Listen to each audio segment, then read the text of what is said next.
Bol to obyčajný daždivý večer. Kráčal som domov cez starý park, ktorý som mal vždy rád. Stromy tam boli mohutné, ich konáre sa týčili nad chodníkom a vytvárali akýsi prirodzený tunel. Dažďové kvapky bubnovali na listy a vytvárali upokojujúci rytmus. Nebol som ďaleko od domova, takže som sa rozhodol, že sa nebudem ponáhľať. Zrazu som si všimol niečo zvláštne.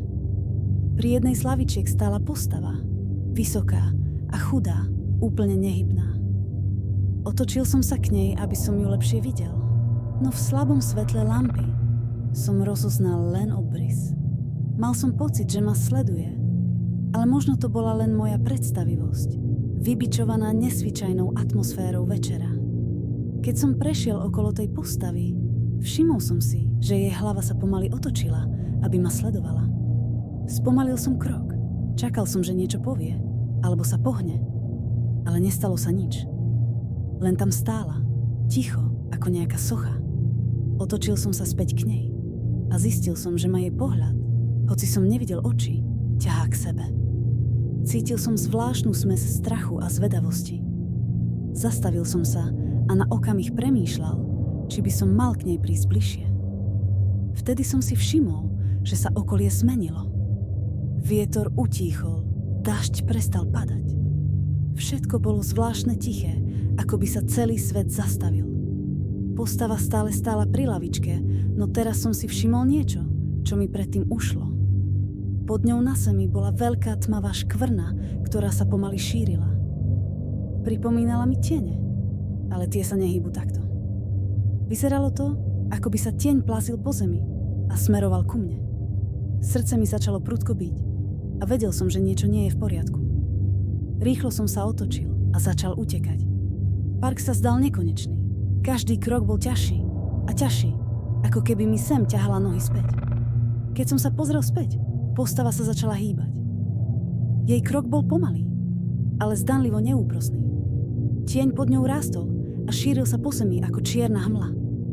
Bežal som tak rýchlo, ako som len mohol, ale pocit, že sa ku mne blíži, ma prenasledoval. Stále som sa otáčal, ale za každým, keď som to urobil, bola postava bližšie, ako by sa neustále približovala, aj keď som ju priamo nevidel. Keď som konečne dorazil k východu z parku, prúdko som zastavil a otočil sa. Postava bola preč. Bol som zadýchaný, premočený a celkom zmetený. Čo to bolo?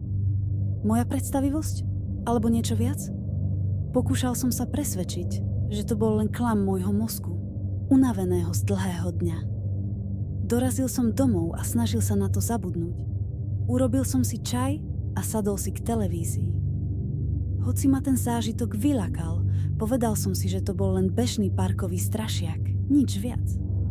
Ale potom, keď som večer líhal do postele a chystal sa zavrieť oči, pocítil som zvláštny chlad. Otočil som sa k oknu a uvidel som ju. Stála tam vonku, v záhrade, len pár metrov od môjho domu. Pozerala sa priamo na mňa. Jej tieň sa znova začal plaziť po zemi. Tento raz však nebol len na zemi. Tieň sa ťahal po stenách a pomaly vstupoval do môjho domu. V tú noc som už oči nezavrel. Pozerám sa na okno, kde sa stále objavuje tá postava. Noc čo noc, bližšie a bližšie.